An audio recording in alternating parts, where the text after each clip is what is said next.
Good afternoon, Knights, and thanks for joining us. I'm Lexi Vazquez, and today is November 3rd, 2020. Here is your nightly news update. Today is Election Day and voting ends at 7 p.m. UCF Knightly news reporters are out on scene. I'm out here at the Tuscola Country Club with some of the Seminole County representatives over here. Hey! Yeah, woo! Come out and vote! And they want to let you guys know that you should come out and vote today. It's Election Day. We hope to see you out here. Hey Knights, I just voted in Seminole County and it was a pretty short line, only took me about 10 to 15 minutes, but I will be back later from 5 to 8 p.m. on UCF's main campus giving you guys more updates so you can check back for more information and follow us on social media. Here outside UCF's polling location at the Live Oak Event Center. For the past 2 hours, we've seen a steady stream of students coming in. I've gotten the chance to talk with a few of them, and one reoccurring problem we're seeing is students who are living in campus-affiliated housing coming here to vote and finding out they're actually registered in Seminole County. We'll keep you updated on UCF's Nightly News Twitter. Back to you, Lexi. Make sure you go out and vote. Nightly News will give you more updates on our Twitter at UCF Knightly. Now, here's an update on COVID cases. UCF is updating their COVID dashboard weekly. As of Friday, there are 183 new positive cases among students and faculty.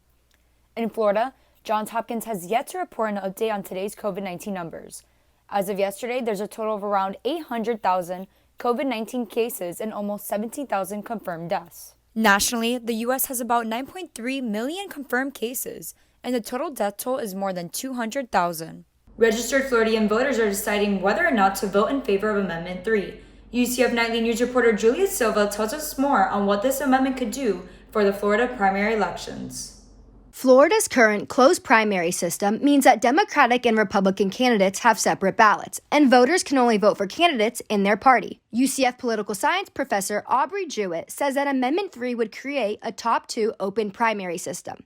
This means that all candidates are placed on one ballot, and the top two candidates with the most votes move on to the general elections. Jewitt says that Amendment 3 isn't liked by many people. The Republican Party of Florida and the Florida Democratic Party don't agree on almost anything in this 2020 election. But there is one thing they really agree on. They do not like this amendment at all.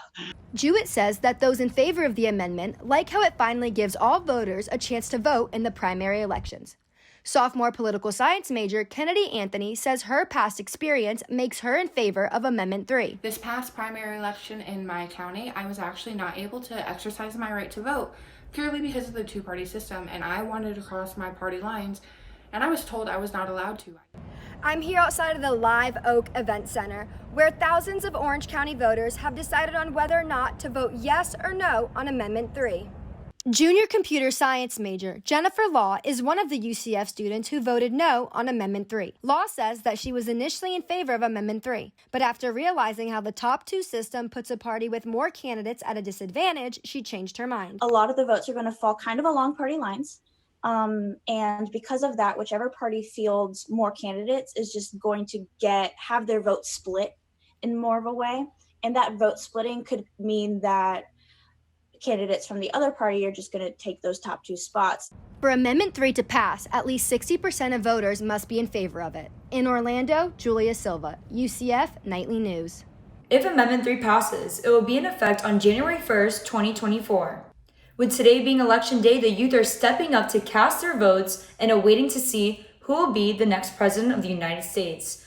UCF Nightly News reporter Sade Teal tells us more about the impact of those between the ages of 18 to 29 are having on this election.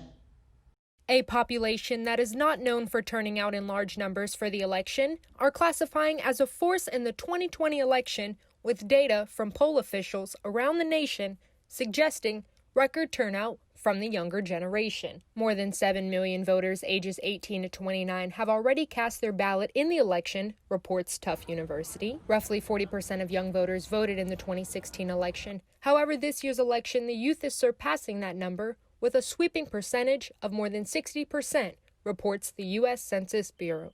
UCF political science student Emma Trittin says the youth have a voice and they must use it, especially during pressing times. They have to take action. And I think they've also realized the power in their voice and their vote. Right behind me is the UCF Political Sciences building, which is home to many experts that say the upcoming election may come down to the youth voting turnout. UCF politics professor Aubrey Jewitt says the youth voter turnout can influence candidates to pay more attention to them and push politicians to focus on issues relating to their age group rather than older adults. If younger voters want to be taken more seriously, want their issues to be heard, and especially if they want to just have impact on who's running this country, what direction are we going to go, you've got to get out there and vote. It's a basic responsibility, but it's really important. Young voters are voicing their views and mobilizing in response to concerns about racial inequality, gun violence, and climate change. In Orlando, Sade Teal, UCF Knightly News. Check back with Nightly News for more updates on the 2020 election results. And now let's take a look at today's weather forecast. Today is a little bit warmer than yesterday. The high is 77 degrees with mostly sunny skies and a 0% chance of rain.